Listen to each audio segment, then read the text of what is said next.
Umumnya sebuah klub raksasa akan mendatangkan pemain top dan akan menjadi bahan pembicaraan di seluruh media.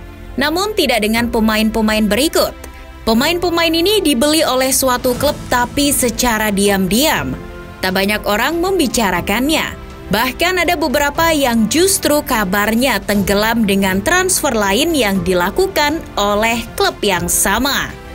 Meskipun pada kenyataannya walau secara diam-diam atau istilahnya di bawah meja, pemain-pemain ini justru tampil bagus. Dan tahu apa yang terjadi? Mereka malah kini menjadi pemain bintang dengan bandrol yang lumayan mahal. Siapa saja mereka?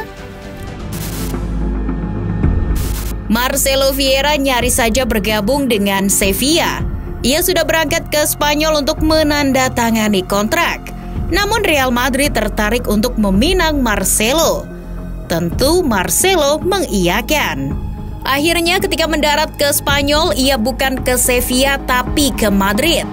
Siapa juga yang bisa menolak tawaran Los Galacticos? Itu hanyalah kepingan kisah bek asal Brazil ketika dirinya mendarat ke Real Madrid tahun 2007. Saat itu transfer Marcelo ke Real Madrid bukanlah saga transfer, mengingat Marcelo bukanlah pemain yang punya nama hebat. Bahkan Fluminense awalnya sama sekali tidak tertarik dengan Marcelo. Ia bahkan harus dijajakan ke klub-klub lain sampai hanya Vasco da Gama yang serius mengetuk pintunya. Namun ia hanya sebentar di sana, sampai akhirnya Marcelo harus kembali ke Helenico, klub awalnya. Ketika ia datang ke Real Madrid, sebetulnya Marcelo akan ditempatkan di tim Castilla. Namun, pelatih Los Merengues kala itu, Fabio Capello berpikir lain.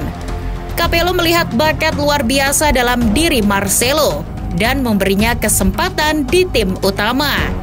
Marcelo bahkan bermain saat Real Madrid menghadapi Deportivo di Stadion Riazor 7 Januari 2007. Mungkin para Kopites tahu bahwa Andrew Robertson datang dari klub yang punya nama tapi tidak terlalu mentereng di Liga Inggris, Hull City.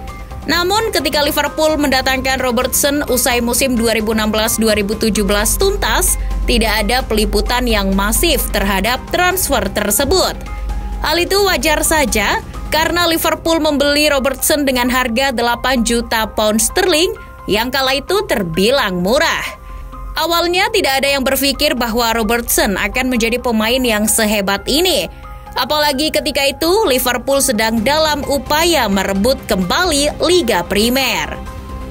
Saat Robertson datang, banyak yang tak tahu apa alasan klub mendatangkan pemain semacam itu. Robertson hanyalah pemuda 23 tahun yang bermain untuk klub yang tidak terlalu bagus, Hull City.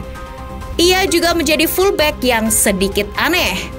Ketika di Hull City, ia justru tampil sangat menyerang saat timnya memiliki kualitas defensif yang sangat buruk. Namun, pasti ada alasan khusus mengapa Liverpool merekrut Andrew Robertson yang notabene bukan siapa-siapa. Direktur riset Liverpool, Ian Graham sendiri bilang, Robertson adalah pemain yang bersinar dalam data, tapi tidak bagi penggemar sepak bola. Saat Atletico Madrid kehilangan Thibaut Courtois yang merapat ke Chelsea untuk menjadi Sir Peter Cech, secara mengejutkan Los Rojiblancos merekrut Jan Oblak. Tidak, mengejutkannya bukan ketika Oblak datang, tapi ketika performanya moncer di Atletico. Nama kiper Slovenia itu sebenarnya tidak terlalu mengkilap ketika didatangkan Los Rojiblancos. Betapa tidak, selama di Benfica, Jan Oblak juga tak sering mendapat menit bermain. Malah, Oblak kerap dipinjamkan ke klub lain selama berada di Benfica. Jadi, apa dong yang membuat Atletico Madrid merekrut Oblak? Alasan utamanya adalah untuk menggantikan sosok Courtois di bawah Mister. Di samping itu, Oblak yang ketika datang ke Los Rojiblancos berusia 21 tahun, telah menunjukkan bakat yang luar biasa dengan mengemas 22 clean sheets di musim 2013-2014. Siapa yang tidak mengenal N'Golo Kante? Gelandang energik, atraktif, dan murah senyum itu menjadi primadona banyak orang hari ini. Apalagi ketika dirinya menjadi sosok kunci Chelsea meraih titel Liga Champions. Namun, kedatangan Kante ke Inggris justru tidak pernah ada yang menyangka. Apalagi N'Golo Kante awalnya sekedar menjadi rekrutan anyar klub bau kencur di Premier League, Leicester City di tahun 2015. Bahkan, Leicester mendatangkan Kante dari klub antah berantah asal Prancis, Caen. Namun, Leicester adalah klub yang sangat beruntung ketika menemukan bakat Kante. Adalah pemandu bakat Leicester, David Mills, yang sangat terkesan dengan Kante saat bermain di Caen. Mills dibuat kagum oleh gelandang murah senyum itu. Kepala rekrutmen Leicester kala itu, Steve Walsh, juga mengatakan hal yang sama. Bahkan, Walsh menyamakan Kante dengan Claude Makelele. Kante menjadi gelandang paling hebat yang pernah ada. Apalagi ia di musim pertamanya di Leicester sudah membawa timnya juara Liga Inggris. Selain kiprahnya menanjak, Kante juga mendatangkan keuntungan buat Leicester. The Fox membeli Kante seharga 5,6 juta pounds, tapi bisa menjualnya ke Chelsea dengan harga 32 juta pounds.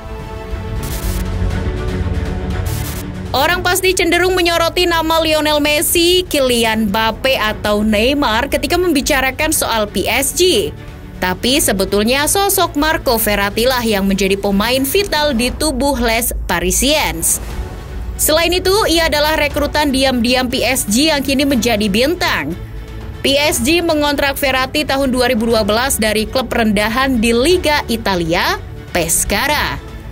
Verratti datang bersama nama-nama beken lainnya seperti Lucas Moura, Ezequiel Lavezzi, Thiago Silva, dan tentu saja Zlatan Ibrahimovic. Transfernya pun tertutup oleh hingar-bingar kedatangan Ibra. Namun tentu semua sepakat bahwa Verratti adalah pemain berkualitas. Bakatnya, kegigihannya, dan visi bermainnya sangat nyetel oleh semua pelatih PSG. Laurent Blanc, Carlo Ancelotti, Thomas Tuchel, sampai Mauricio Pochettino. Saat Verratti tiba di PSG, kita akan melihat bintang besar masa depan. Saat Cesar Azpilicueta datang ke Chelsea 2012, tidak ada yang memperhatikannya. Barangkali karena kala itu The Blues mendatangkan Azpi dengan bandrol yang terbilang murah, tak lebih dari sekitar 8 juta euro. Belum lagi Azpi datang dari Marseille, klub yang biasa-biasa saja. Saya terikat kontrak dengan Marseille, tapi ketika Chelsea menawarkan, saya mencoba untuk pindah demi mendapatkan kesepakatan antara klub. Sebelumnya, Azpilicueta mengawali karir profesionalnya juga dari klub biasa saja, Osasuna. Namun, Chelsea yang kala itu sudah dikuasai Roman Abramovich melihat Azpi dari sisi yang lain. Ia bisa menjadi sosok bek yang tangguh. Kini ia beneran jadi bek tangguh dan telah menoreh banyak gelar bersama Chelsea. Joshua Kimmich bukanlah nama pemain hebat dulunya. Maka ketika Bayern Munchen merekrutnya pada 2015, tidak ada orang yang tahu. Kimmich datang dari klub Bundesliga 2 kala itu, RB Leipzig. Banyak yang meremehkan kualitas Kimmich, tapi tidak dengan pelatih di Rotten ketika itu, Pep Guardiola. Guardiola yakin Kimmich adalah sosok yang tepat untuk pasukan The Bavarians. Dan ya, itu betul-betul terjadi. Kimmich yang awalnya mengisi pos back itu, kini menjelma gelandang bertahan penerus Xabi Alonso di Munchen. Kini ia menjadi pemain versatile. Padahal dulu ketika datang tawaran dari Bayern Munchen, Kimmich sendiri hanya menganggap itu bercanda. Bahkan ketika kabarnya Guardiola betul-betul menginginkannya, Kimmich hanya mengatakan, "Jangan bercanda dengan saya." Rumor transfer Lewandowski memang selalu menarik. Ia bisa dibilang striker produktif abad ini.